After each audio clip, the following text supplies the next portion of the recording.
lost in night, in the wood, shadows fight.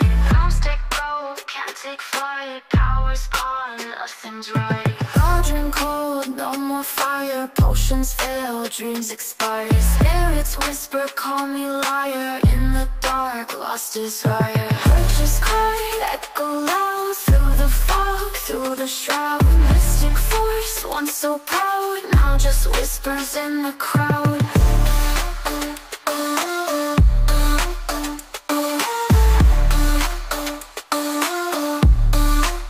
Babaylan TV.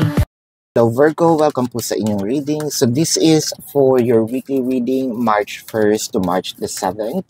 Now para po sa mga bago, don't forget to click the subscribe button, smash the like button, comment below kung kayo po ay nakaka-resonate, and hit the notification bell.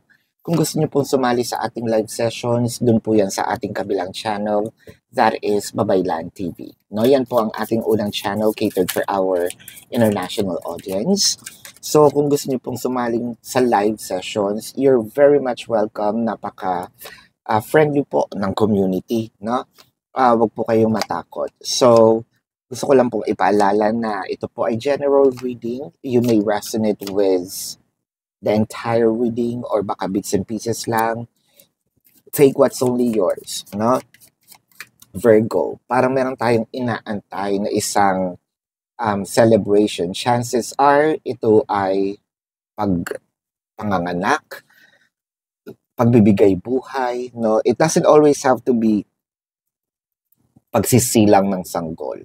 Pwedeng ito'y pagsisilang ng new idea, pagsisilang ng bagong kabanata, no, ng inyong buhay. I feel like kung buhay trabaho ito, no, whether it is aalis tayo ng bansa, I feel like ura-urada, parang bigla lang dadating sa atin kahit hindi natin pilinano, biglang dadating sa atin and parang uy, wag na natin pakawalan yung opportunity, no? Sige, lika na. Gawin na natin to, no?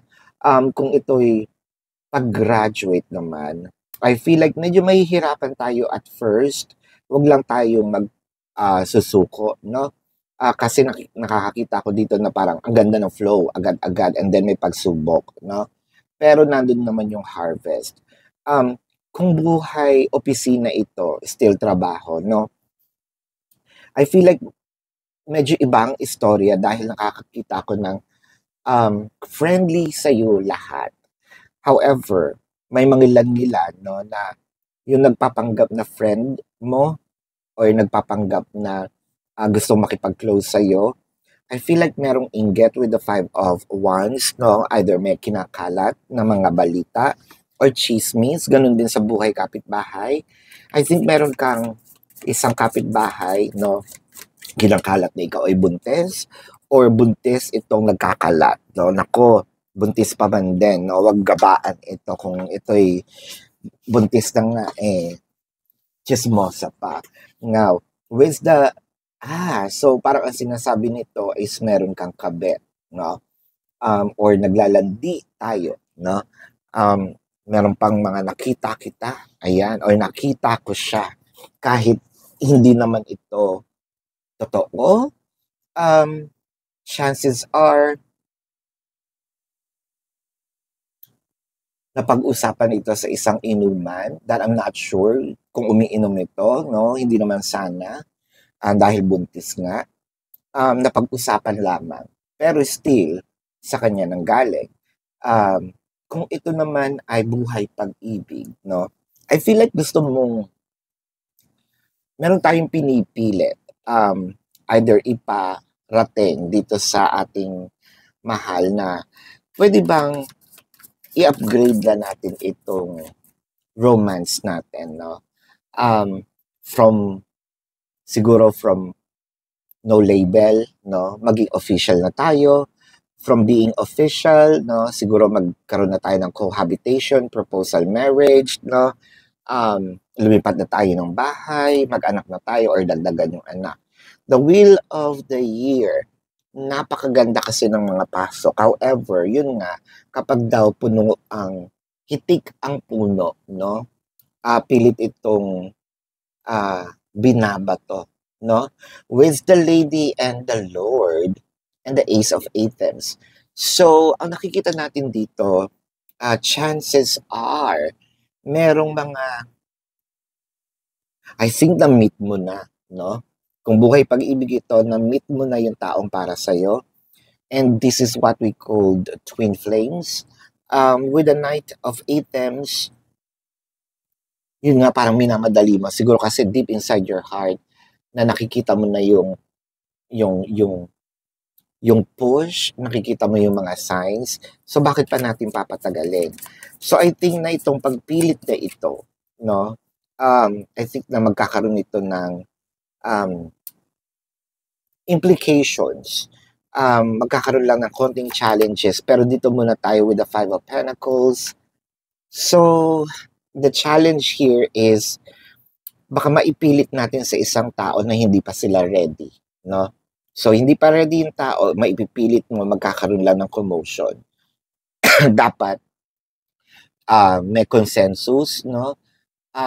Dalawa kayo na magdidesisyon dito. Hindi yung inaya lang, napao lang, no? Dapat meron ditong sinasabing, okay ba sa iyo? Ano ba maidadagdag mo? What's your thought on this, no? Ano yung pwede nating idagdag, ibawas, na magiging realistic, no, para sa atin. The 10 of Wands and the Ace of Wands. So kasi parang if in case, no, yung biglang pagpilit tapos biglang umatras or humingi ng extensions, baka piling na kasi dito ng isa, no, nitong nagsabi na gusto kong i-move forward itong ating relationship into another level of commitment. Baka mamaya iniisip mo dito, ay ginagamit lang ako for sex. No? Ace of Wands is a phallic card that symbolizes, no, of course, the phallic, no,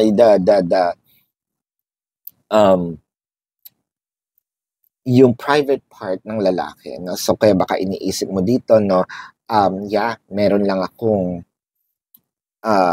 ito lang yata ang habol sa akin. So the Five of Wands in here and the Four of Chalice, dito magsisimula na parang sasabihin mo, ay wala na akong gana, no, dito sa relationship na ito. Pero ang totoo niyan is kahit nandoon din itong iniisip ng tao, no, nung itong person mo, it just so happen wala pa sa panahon.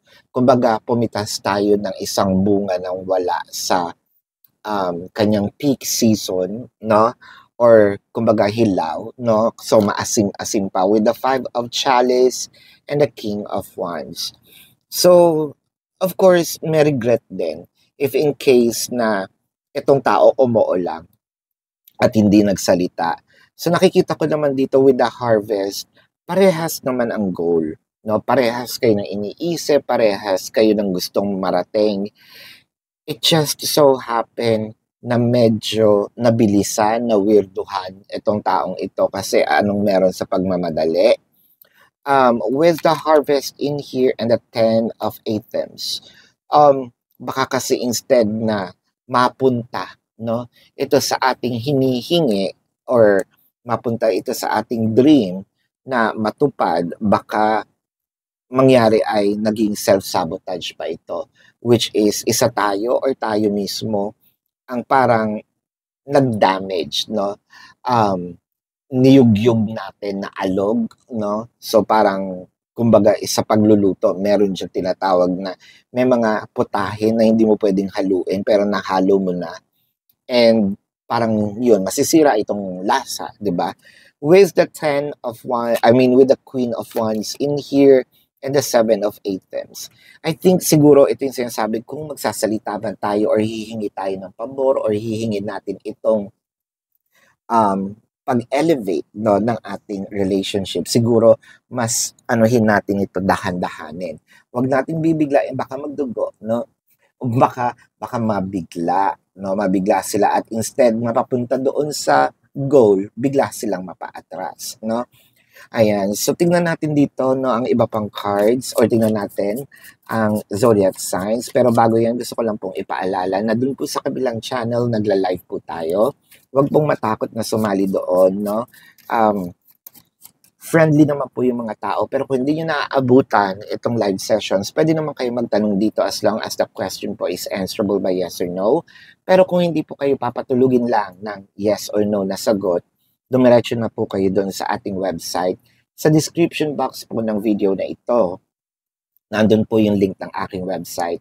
So, click the link, you'll be routed to my website. Nandun po yung information, name, number, QR code, amount per question. For your reference, take advantage of the 4 questions plus 1. Discounted po yun. And if you want to book a private reading, nandun din po siya. No? So let's check the zodiac sign of your person. This can be their sun sign or a placement in their chart. I am seeing Sagittarius, Leo, Pisces, Scorpio,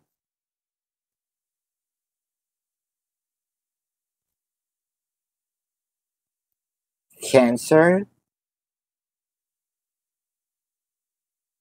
Taurus, Gemini,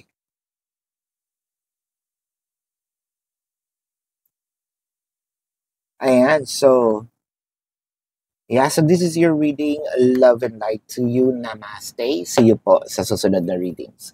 Goodbye.